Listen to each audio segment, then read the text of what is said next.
There's a floor section over to the right where Kyle is standing. You need to take a good look at that because that one is set on 2x6s. And the panel that's going on top of that is a 22 millimeter panel. Now, yesterday I would have shown in the video presentation the type of load that a 22 millimeter panel can take with a 24-inch spacing, which is what we have there. You would also have seen what type of load the floor can carry with a 17 millimeter panel with a 24-inch spacing.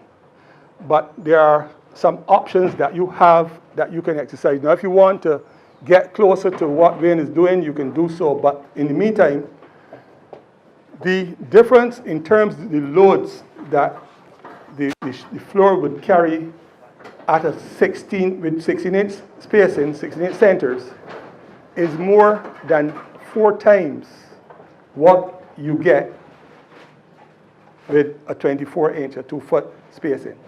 Very, very important because I had a lady who came to us one day and she looked at the panels to do a floor. She said the worker, the builder, told her, bring some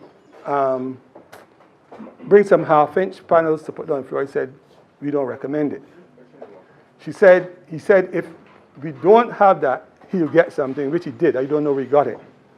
She called me back a week later and said her sister fell through this thing. And I said, that's very unfortunate. But the truth is, we will always tell you what makes absolute sense when you're doing these applications.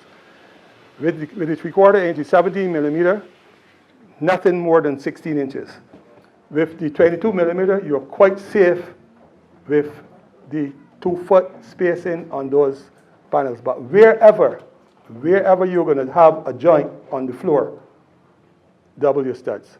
Secondly, if you're in a position where you can't double up on your studs, make sure that you stagger your joints so that the joints don't all fall in one line. Don't fall in one line because one line is like, we all know what happens when you got one line. You just wipe out everything. So you stagger your joints. Very critical. And that's also on the Plycem website. By the way, over there on that little flare, you're going to see the website. You're going to see a lot of the information over there. But if you go to the website, it's generally in Spanish. But if you click English, it's like magic. It switches over to the English.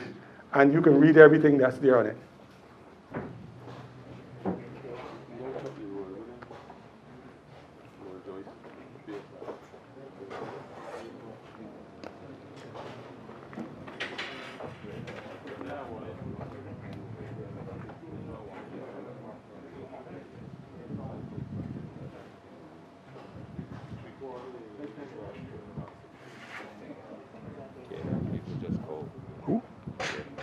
What is it?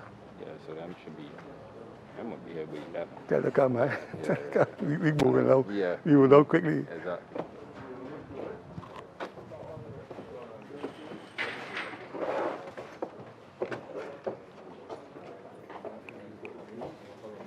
All right, you would see that Wayne has the appropriate screws, same quality screws, but these screws are much longer. I believe he has a 2 5/8. Just checking. Right, 2 5/8 grabber screw, coarse thread, and fully coated. So basically what we're going to be doing here is installing a screw that once you've done your homework, the rest is simple.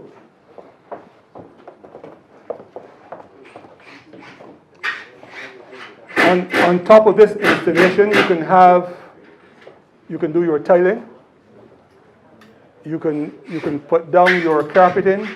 You can put down whatever other type of finish you choose. But you have to remember, if you are using a wood structure under any of these panels, you always have to remember sealing is critical because there's going to be mopping there are going to be water spills, there's going to be every other kind of accident that can happen that will introduce moisture to your wood, to the floor, the subfloor. And sealing is very critical. A lot of people put things down the lumbar to seal. Oh, I get back that later. Doesn't work because 3 years down the road, 4 years down the road, floor rotted out, and you say, man, the man did a good job. It's you that didn't do your homework. You need to do your homework. Screw heads should always be sealed after, because that's one of the places where water can enter as well. So you should always seal your heads.